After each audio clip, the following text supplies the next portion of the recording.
Sarah Mitchell had always been different from the other soldiers in her unit. At 24, she was one of the youngest female combat engineers in the military base, and her small frame often made others question whether she belonged in such a demanding role. Despite proving herself countless times through her technical skills and unwavering determination, she still faced daily challenges from those who believed the military was no place for someone like her. The morning started like any other at Fort Henderson. Sarah arrived early to the engineering workshop, reviewing blueprints for a critical bridge repair mission scheduled for later that week. The project was vital for maintaining supply routes to remote outposts, and any mistakes could put countless lives at risk. She had spent weeks preparing, studying every detail, and running calculations to ensure the mission's success.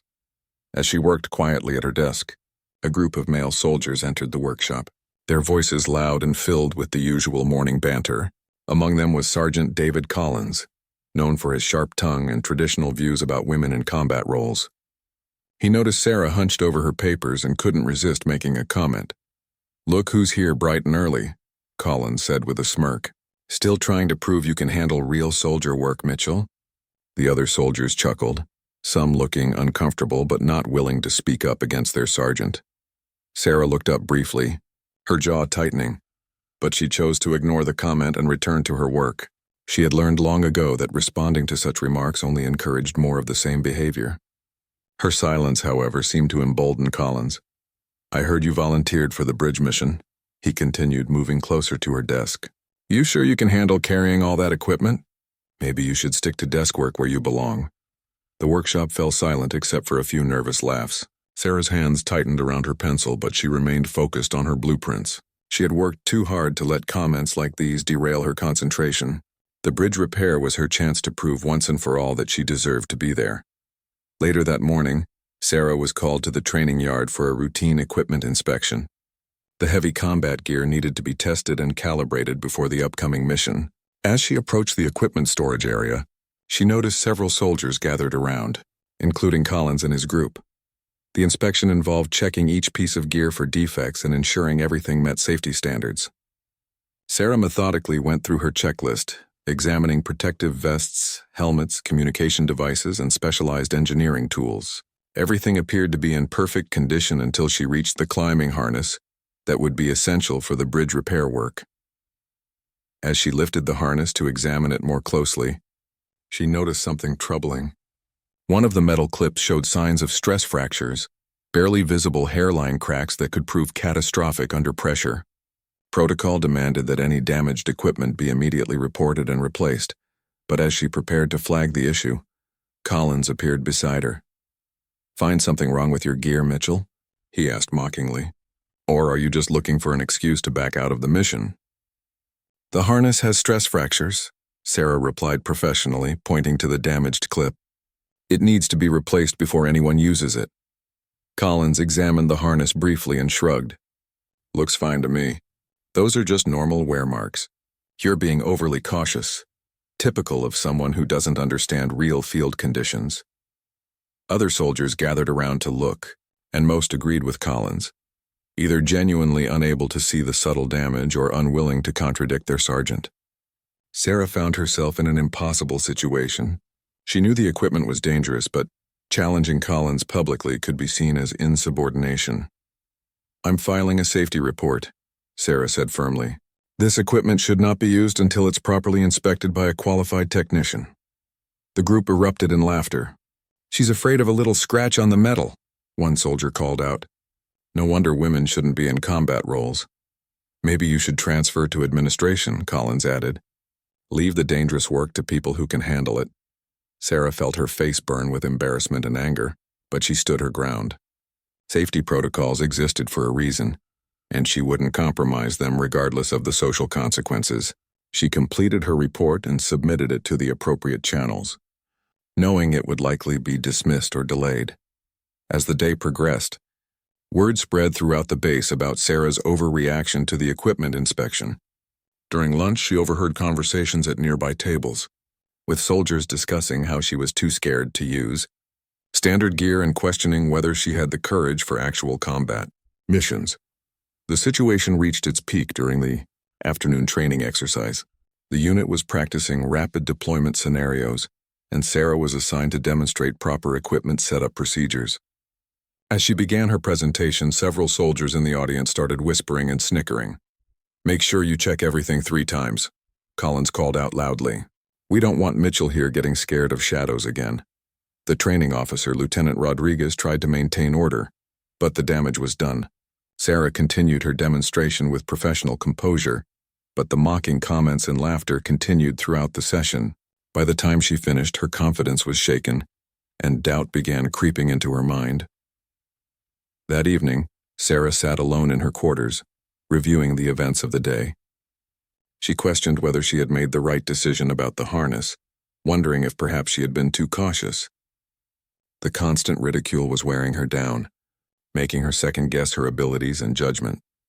She pulled out her phone and considered calling her father, a retired Army colonel who had always supported her military career, but she knew he would only encourage her to stay strong, and right now she needed to figure things out on her own. The bridge mission was still scheduled for the following week, and she needed to decide whether to proceed despite the damaged equipment or risk further humiliation by continuing to raise safety concerns.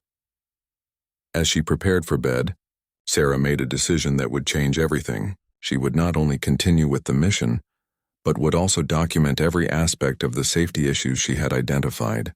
If something went wrong, there would be a clear record of her concerns and the dismissive response she had received. Little did she know that her determination to do the right thing, despite the ridicule and pressure, would soon catch the attention of someone who truly understood the value of soldier safety and proper protocol. The morning of the bridge repair mission arrived with an unusual tension in the air. Sarah had spent the previous night double-checking her equipment and reviewing safety procedures one final time. Despite the harassment she had endured, she remained committed to completing the mission successfully and safely. The damaged harness she had reported still had not been replaced. When she inquired about it at the equipment depot, she was told that her request was still under review and that the current gear was deemed acceptable for use. Sarah felt a knot form in her stomach, knowing that she would have to rely on equipment she believed to be compromised. The mission briefing took place at 600 hours in the main conference room. Captain Williams outlined the objectives clearly: repair critical structural damage to Bridge 7, which connected the main base to several forward outposts. The bridge had suffered damage during recent heavy storms, and temporary fixes were no longer sufficient. A complete structural repair was needed within 48 hours. Sarah's role was crucial to the mission's success. As the primary combat engineer, she would be responsible for installing new support cables and reinforcing weakened sections of the bridge structure. The work required precise technical skills and absolute trust in safety equipment, particularly the climbing harnesses that would prevent fatal falls into the rushing river below. As the team prepared to depart, Collins approached Sarah with his usual condescending smile. "Ready for some real work, Mitchell? Try not to slow us down with your safety concerns." The convoy of 3 vehicles left the base just after dawn, carrying 8 soldiers and all necessary equipment. Sarah rode in the second vehicle, reviewing her technical notes and trying to ignore the continued comments from Collins and his supporters. She had learned to focus on the mission rather than the personalities involved. The bridge site was more challenging than Sarah had anticipated. The structure spanned a deep gorge with fast-moving water below, and the damage was more extensive than initial reports had indicated. Several support cables showed signs of severe stress, and portions of the walkway had shifted dangerously out of alignment. "This is worse than we thought," admitted Corporal Johnson, the team's second engineer. "The whole eastern section needs immediate attention, or the bridge could collapse completely." Sarah began her assessment, carefully examining each damaged component and calculating the repairs needed. Her concerns about the faulty harness grew stronger as she realized how much time she would need to spend suspended over the gorge.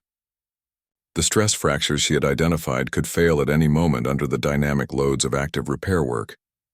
Despite her worries, Sarah began the dangerous work of installing new support cables. The process required her to rappel down the bridge structure, often hanging freely over the churning water below. Each movement put additional stress on her safety equipment, and she found herself constantly checking the harness for signs of further deterioration. Collins and several other soldiers watched from the bridge deck, their earlier mockery replaced by a grudging acknowledgement of the dangerous work Sarah was performing. Even they could see that the repair required exceptional skill and courage, qualities that Sarah demonstrated with every precise movement. Hours into the operation, disaster struck. Sarah was working on the most critical cable installation, suspended nearly 50 feet above the water, when she heard a sharp metallic crack. The sound sent ice through her veins as she realized her worst fears were coming true.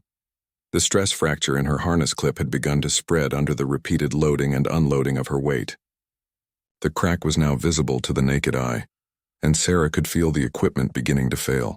She tried to work quickly to reach a safer position, but the damaged clip gave way completely. Sarah fell 12 feet before her backup safety line caught her, but the sudden stop sent shockwaves of pain through her entire body. She slammed against the concrete bridge support, her left shoulder taking the full impact.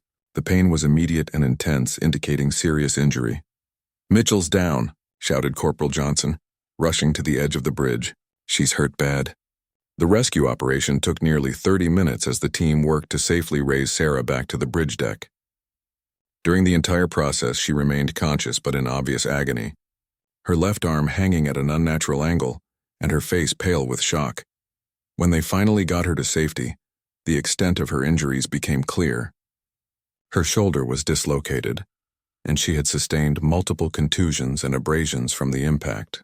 More concerning was the possibility of internal injuries from the violent stop at the end of her fall. As Sarah lay on the bridge deck, struggling with pain and the effects of adrenaline, she heard Collins speaking to the other soldiers. Instead of expressing concern for her condition, he was already crafting a narrative that would absolve him of any responsibility. "She must have made a mistake with her equipment," Collins said loudly enough for Sarah to hear. "Probably didn't check it properly before starting the descent. This is exactly why women don't belong in these positions."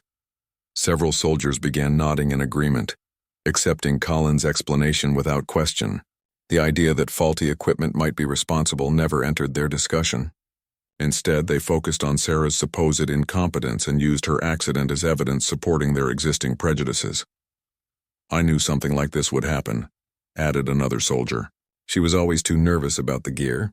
Probably psyched herself out and made a critical error." Sarah tried to speak, to explain what had really happened, but the pain made it difficult to form coherent sentences. Her attempts to describe the equipment failure were dismissed as confused ramblings from someone in shock. The laughter that followed was perhaps the most painful part of the entire ordeal. As Sarah lay injured and vulnerable, some of the soldiers actually found humor in her situation. They joked about her clumsiness and made crude comments about her fitness for military service. "Maybe now she'll realize she's not cut out for this kind of work," Collins concluded. "Should have stuck to paperwork where the only thing that can get hurt is someone's feelings." The medical evacuation helicopter arrived within an hour, but Sarah had to endure continued mockery and blame throughout the wait.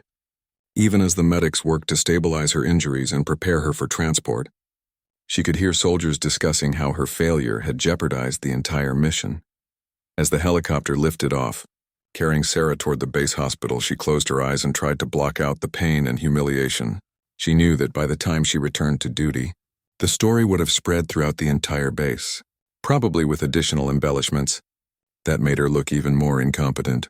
What Sarah didn't know was that her fall and the subsequent response had been witnessed by someone who understood the truth about what had happened. Hidden among the convoy vehicles was a special observer, someone whose presence on the mission had been kept secret from the regular soldiers. This observer had been taking detailed notes about unit cohesion, leadership effectiveness, and adherence to safety protocols. What they had witnessed during Sarah's accident would soon trigger an investigation that would change everything for everyone involved. Sarah spent 3 days in the base hospital recovering from her injuries. The doctors confirmed a severely dislocated shoulder, multiple bruised ribs, and a mild concussion from the impact. While her physical injuries were serious but treatable, the emotional trauma of the incident and its aftermath proved more difficult to heal. During her hospital stay, very few soldiers came to visit. Those who did stop by seemed more interested in getting details about the accident than expressing genuine concern for her well-being. Word had already spread throughout Fort Henderson that Sarah Mitchell had fallen due to her own carelessness, confirming what many believed about women being unsuitable for dangerous military operations. The official incident report, filed by Sergeant Collins, painted a clear picture of operator error. According to his account, Sarah had failed to properly inspect her equipment before beginning the descent, despite having ample time and opportunity to do so. The report noted that she had a history of being overly concerned about equipment safety, suggesting that her anxiety had led to distraction and poor judgment. Collins's version of events was supported by statements from other soldiers who had witnessed the accident. None of them mentioned Sarah's earlier concerns about the harness, and several specifically noted that they had observed no obvious equipment defects during their own inspections. Sarah read through the report with growing frustration and anger. Every detail was technically accurate, but presented in a way that placed complete blame on her shoulders. The stress fractures she had identified were described as normal wear patterns that any experienced soldier should have been able to work with safely. When she tried to provide her own statement correcting the record, Sarah was told that her account was being given less weight due to the head injury she had sustained. Medical personnel had noted that concussion victims often experienced memory problems and confusion about events surrounding their trauma. The investigating officer, Major Thompson, seemed genuinely interested in understanding what had happened, but he was working with incomplete information. The damaged harness had been collected as evidence, but without proper forensic analysis, the extent of the stress fractures couldn't be definitively proven. "I understand you had concerns about the equipment before the mission," Major Thompson said during his interview with Sarah. "Can you explain why you didn't refuse to use it?" Sarah tried to explain the pressure she had faced, the mockery and accusations of cowardice that had followed her safety report, but her words sounded weak even to her own ears. How could she make someone understand the impossible position she had been placed in, without seeming to make excuses for her injuries? "Soldier safety should always come first," Major Thompson replied. "If you truly believed the equipment was dangerous, you had a duty to refuse the mission rather than put yourself and others at risk." The interview left Sarah feeling even more isolated and blamed. According to military logic, she had either been wrong about the equipment danger, in which case her accident was due to incompetence, or she had been right about the danger but chosen to proceed anyway, making her responsible for the consequences. Meanwhile, back at the engineering workshop, the accident had become a frequent topic of conversation. Collins had become something of a celebrity, telling and retelling the story of Sarah's fall to anyone who would listen. With each retelling, the details became more dramatic and Sarah's supposed mistakes more glaring. She was shaking like a leaf before she even started the descent, Collins claimed to a group of new recruits. "I could tell she was terrified, but she was too proud to admit she couldn't handle the job." The story became a cautionary tale about the dangers of lowering military standards to accommodate women. Senior officers nodded approvingly. When Collins shared his insights about maintaining traditional roles and keeping soldiers in positions suited to their natural abilities, Sarah's reputation suffered tremendously throughout the base. Soldiers who had previously treated her with professional respect now regarded her with mixture of pity and disdain. Some genuinely believed she had been placed in an impossible situation, but most accepted the official narrative that painted her as an example of failed diversity initiatives. The bridge repair mission had been completed successfully by an all-male team brought in from another unit. The contrast between their smooth operation and Sarah's dramatic failure was noted by several officers and used as evidence supporting traditional unit composition. During her final day in the hospital, Sarah received an unexpected visitor. Corporal Martinez from the base communications unit stopped by with what she claimed were get-well wishes from the office staff. But once they were alone, Martinez revealed the real reason for her visit. "I wanted you to know that not everyone believes what they're saying about you," Martinez said quietly. "Some of us remember how carefully you always checked your equipment, how seriously you took safety protocols." Sarah felt tears welling up in her eyes. It was the first time since the accident that anyone had expressed doubt about the official story or offered her any support. "I did report problems with that harness," Sarah whispered. "I documented everything, but nobody wants to hear it now." Martinez nodded knowingly. "There are others who think something doesn't add up about this whole situation. The timing, the way Collins has been telling the story, the fact that you had such a good safety record before this happened." The conversation gave Sarah a small measure of hope, but she knew that suspicions and rumors wouldn't be enough to clear her name or change the official record. Without concrete evidence or high-level support, she would have to live with the consequences of an accident that she knew wasn't her fault. As she prepared to leave the hospital and return to duty, Sarah made a difficult decision. She would request a transfer to a different unit, somewhere she could start fresh without the constant reminder of her supposed failure. It felt like giving up, but she couldn't see any other way to rebuild her military career. What Sarah didn't know was that her accident had caught the attention of someone with the power to uncover the truth. During the mission, there had been an observer present whose identity had been kept secret from the regular soldiers. This person had witnessed everything, including Sarah's earlier attempts to report safety concerns and the dismissive response she had received. The observer had been conducting a routine evaluation of unit effectiveness and leadership quality, but what they had seen during the bridge mission had transformed their assessment into something much more serious. A formal investigation was already underway, though it was being conducted with such discretion that even Major Thompson was unaware of its existence. Within days, this investigation would reveal facts that would shock everyone involved and force a complete reevaluation of everything that had happened. The truth about Sarah's accident was about to emerge in a way that would leave her tormentors speechless and fundamentally change how the entire base understood leadership, safety, and accountability. The wheels of military justice were turning slowly but inexorably toward a revelation that would vindicate Sarah completely and expose the systematic failures that had led to her injuries and humiliation. 3 weeks after Sarah's accident, Fort Henderson received notice that they would be hosting a surprise inspection by a high-ranking officer from the Pentagon. Such visits were usually announced well in advance, giving units time to prepare and ensure everything met regulation standards. The sudden nature of this inspection made everyone nervous. General Patricia Williams arrived early Monday morning with a small team of investigators and technical specialists. She was known throughout the military for her no-nonsense approach to leadership and her unwavering commitment to soldier safety and welfare. Her presence at Fort Henderson sent ripples of anxiety through the command structure. The base commander, Colonel Hayes, greeted General Williams with the appropriate ceremony, but he could sense that this was not a routine inspection. The general's demeanor was serious, and her questions during the initial briefing focused heavily on recent incidents and safety protocols. "I understand. You've had some equipment-related accidents recently," General Williams said during her meeting with Colonel Hayes. "I'd like a complete briefing on all incidents from the past 6 months, including the bridge repair mission that resulted in injuries to Specialist Mitchell." Colonel Hayes felt his stomach tighten.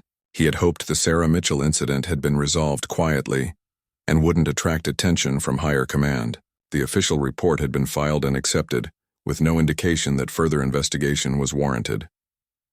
"The Mitchell incident was thoroughly investigated, General," Colonel Hayes replied carefully. "Major Thompson conducted a complete review and found that operator error was the primary cause of the accident." General Williams nodded without expression. "I'd like to review all documentation related to that investigation, including the original incident reports, witness statements, and physical evidence." Over the next 2 days, General Williams and her team conducted interviews with dozens of soldiers, including everyone who had been present during the bridge mission. The interviews were thorough and detailed, with investigators asking questions that went far beyond the scope of previous inquiries. When Sergeant Collins was called in for his interview, he was confident and relaxed. He had told his version of the story so many times that he believed it completely himself.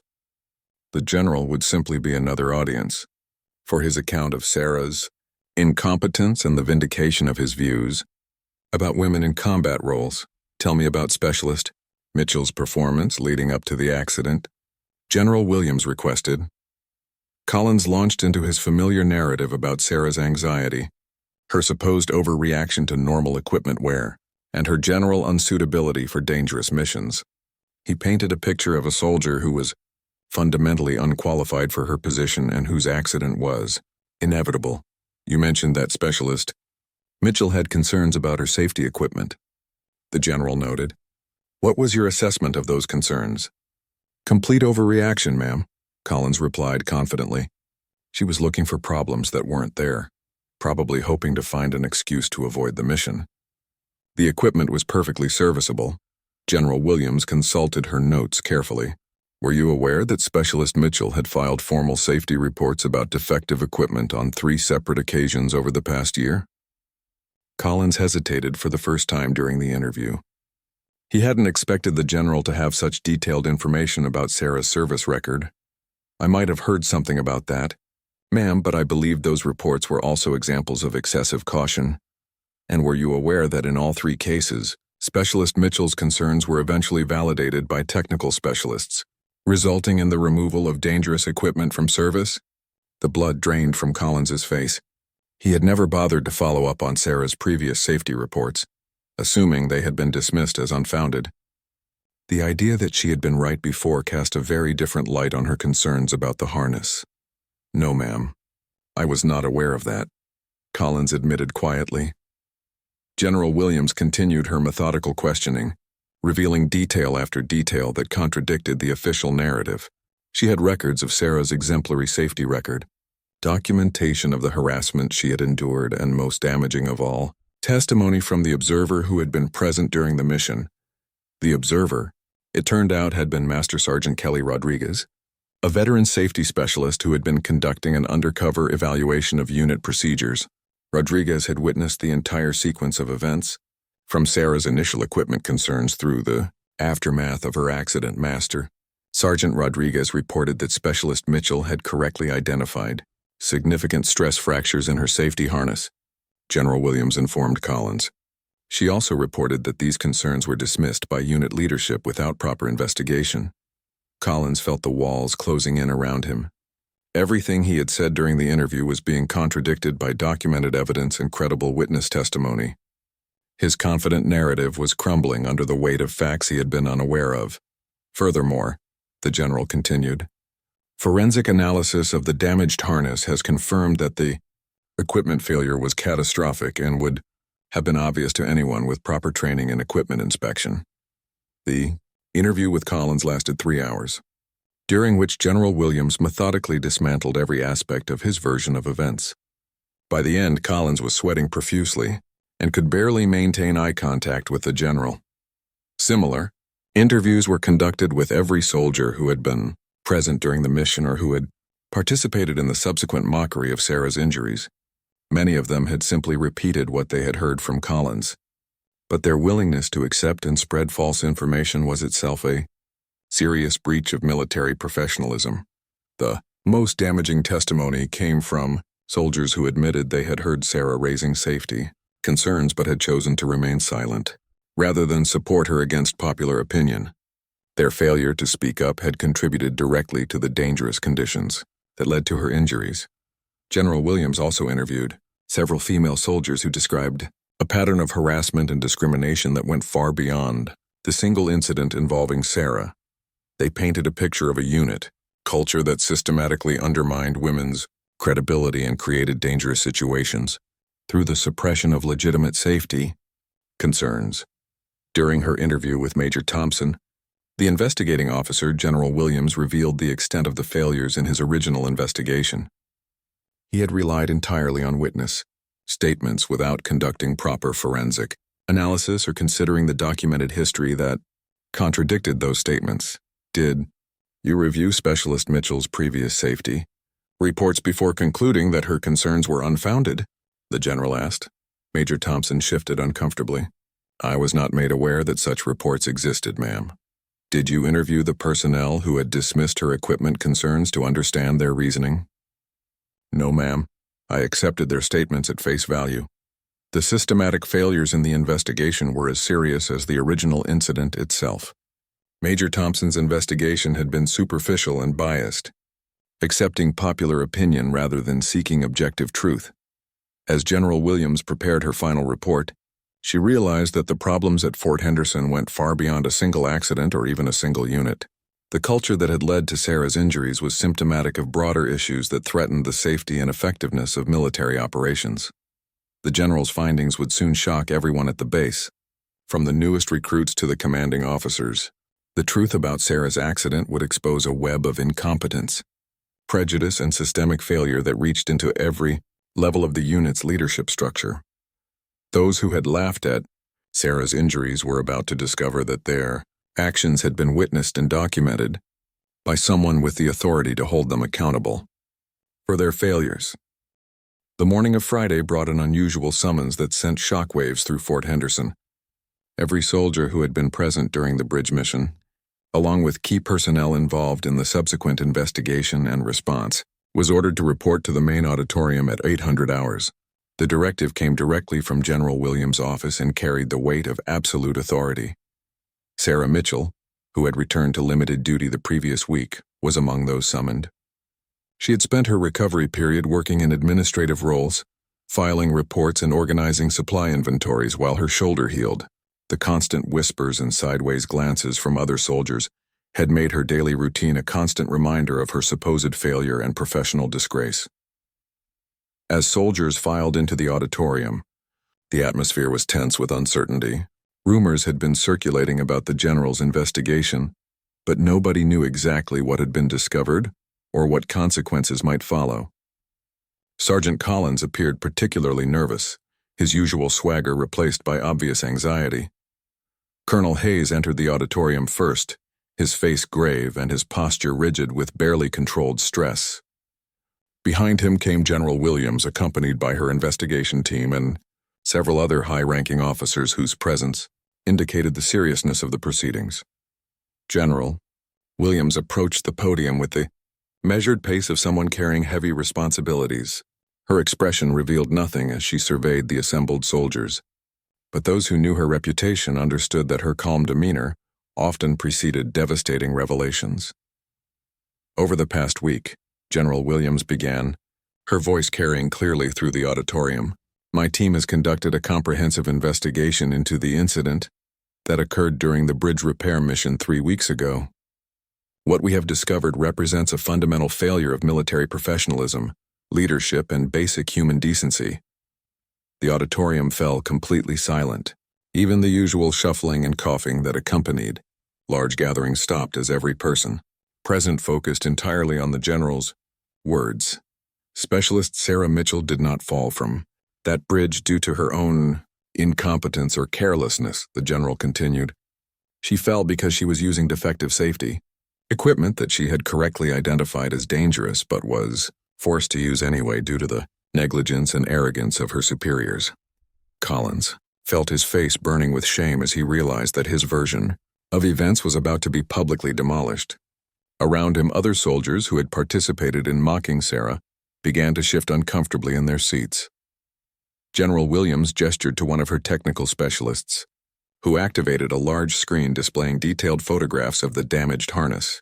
The stress fractures that Sarah had identified were clearly visible, highlighted with arrows and technical annotations that made their severity obvious even to untrained observers. Forensic analysis has confirmed that this equipment was in a state of critical failure before the mission began, the general explained. The stress fractures were not normal wear patterns as claimed in the official report, but dangerous defects that should have resulted in immediate removal from service. The photographs were damning, evidence that contradicted everything Collins and his supporters had claimed about Sarah's supposed overreaction to minor equipment issues. The technical analysis made it clear that any qualified inspector should have recognized the danger immediately. Furthermore, General Williams continued, our investigation has revealed that Specialist Mitchell had attempted to report these safety concerns through proper channels but was dismissed and ridiculed by personnel who placed their personal prejudices above soldier safety. Sarah felt tears beginning to form in her eyes as she realized that someone in authority had finally listened to her side of the story and taken her concerns seriously. For weeks she had believed that her military career was effectively over, destroyed by an accident that everyone blamed on her incompetence. The general then revealed the presence of Master Sergeant Rodriguez during the mission and the detailed observations she had recorded. Rodriguez had witnessed not only the equipment failure, but also the systematic harassment and dismissal of legitimate safety concerns that had created the dangerous situation. Master Sergeant Rodriguez observed Sergeant Collins dismissing Specialist Mitchell's safety concerns without proper investigation and later spreading false information about the cause of her accident, General Williams stated. She also documented multiple instances of unprofessional conduct and discriminatory behavior directed toward female personnel. Collins sank lower in his seat as he realized the full extent of what had been observed and documented. His confident assumption that his actions had gone unnoticed was proving to be catastrophically wrong. The general's presentation continued, with a detailed timeline of events that painted a clear picture of systemic failure. From the initial dismissal of Sarah's safety report through the biased investigation that followed her accident, every step had been contaminated by prejudice and incompetence. The original investigation into this incident was so fundamentally flawed that it cannot be considered credible in any respect. General Williams announced.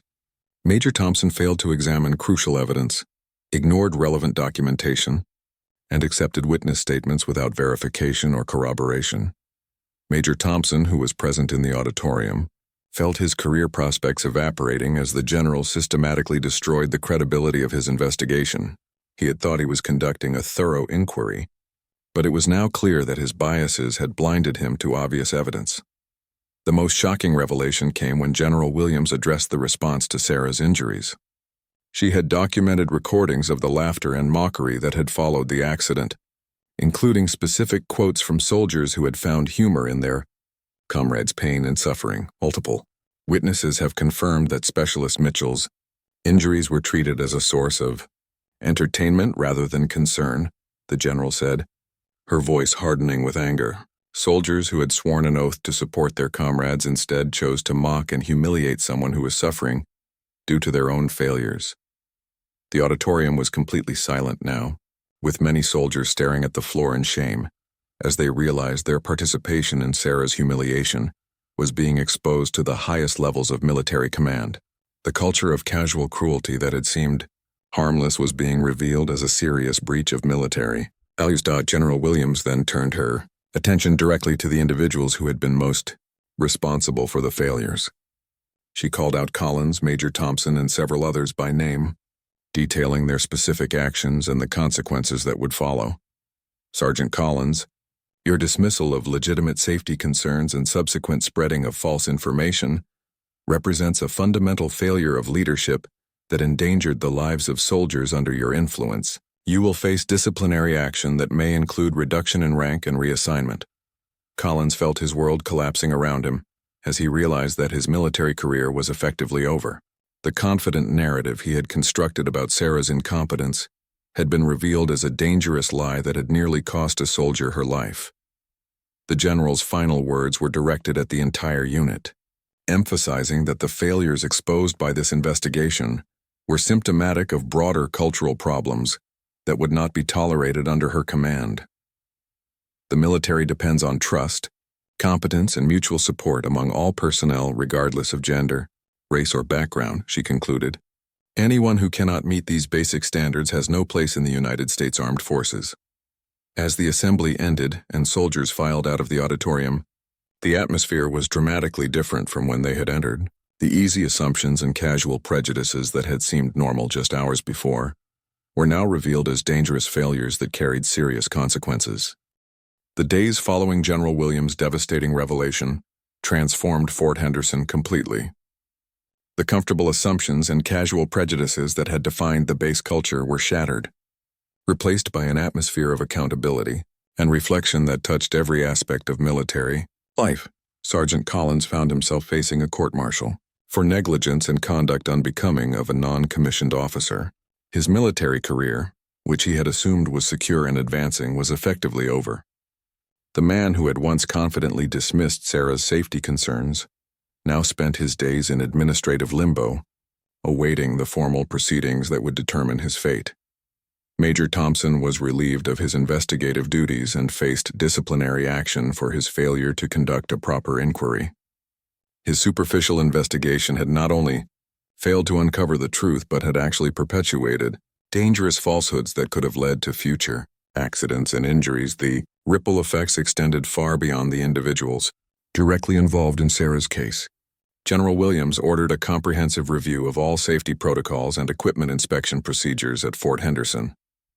Her investigation had revealed systemic problems that went far beyond a single incident or even a single unit. Sarah Mitchell experienced the most dramatic transformation of all. Within days of General Williams' announcement, she was visited by Colonel Hayes himself, who offered a formal apology on behalf of the entire command structure. The man who had once accepted without question the narrative of her incompetence now understood the grave injustice that had been perpetrated against one of his soldiers. Specialist Mitchell, Colonel Hayes said during their private meeting, "I want you to know that this command failed you in every possible way. Your exemplary service record and proven competence should have protected you from the treatment you received." Sarah was offered her choice of assignments within the base or transfer to any unit she preferred. More importantly, her service record was being amended to reflect the true circumstances of her accident, removing any suggestion of personal fault or incompetence.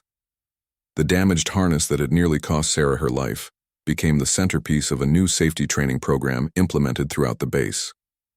General Williams insisted that every soldier learn to identify the type of stress fractures that Sarah had spotted, ensuring that her technical expertise would prevent similar accidents in the future. The soldiers who had participated in mocking Sarah's injuries faced various levels of disciplinary action depending on their specific behavior. Some received formal reprimands that would follow them throughout their military careers, while others were required to undergo extensive training on military values and professional conduct. Corporal Martinez, who had been one of the few people to support Sarah during her darkest hours, was recognized for her courage in speaking up when it would have been easier to remain silent. Her example became part of the leadership training that was now mandatory for all personnel at Fort Henderson.